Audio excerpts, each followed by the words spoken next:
Magandang umaga mga kaibigan, samahan niyo ako muli sa pagtitinda natin dito sa palengke. Ito yung araw-araw na ginagawa natin sa pagising natin sa umaga.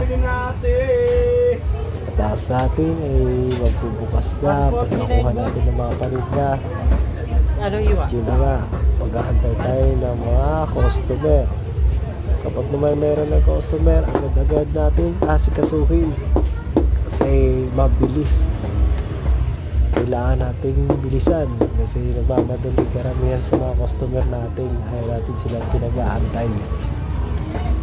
Kaya tayo ay hanggat maaari kailangan natin bilisan ang pag-chap-chap para matuwa ang customer sa atin. Yun lang po. Thank you.